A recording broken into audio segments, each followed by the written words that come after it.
Good morning po sa inyo lahat. Isa pang riyugto na ating daily Bible blessings. Pamagat po ng ating aralin ngayong umaga ay laging handang makinig at matuto. Laging handang makinig at matuto.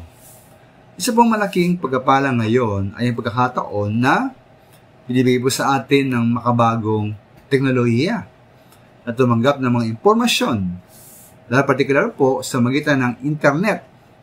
Halimbawa, sa magitan po ng Google o AI o Artificial Intelligence, pwede tayong magtanong.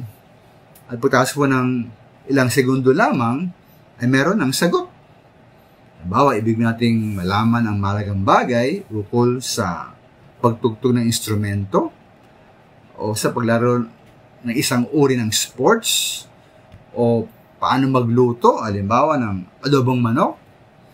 Kaya magtanong po sa internet at may sagot na agad. Ngayon po sa larang spiritual, nawa tayo rin po'y handang tumanggap ng impormasyon, aral at gabay mula sa iba.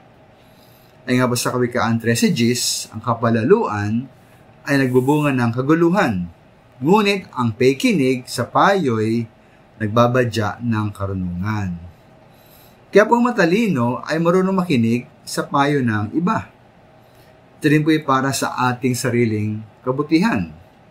Ay nga sa Kawikaan 19:20, dinggin mo at sundin ang payo sa iyo, at pagdating ng araw, pakikinabangan mo.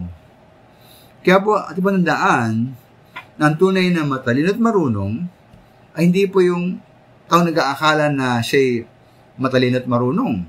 Sa halip po, ang tunay na matalino, tunay na marunong, ay nag-aakala na kulang pa ang kanyang kaalaman. At palagi siyang uhaw sa at naghahanap ng kaalaman. Kaya lagi siyang nag-aaral, walang tigil sa pag-aaral. Dahil siyang makinig at matuto mula sa iba.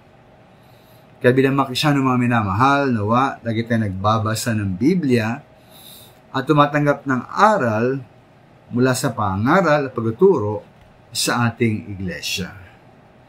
Ay nga po sa Kawikaan 12:15, handang tumanggap ng payo ang taong may unawa. Ang tao pong marunong ay lalo pang dumudunong.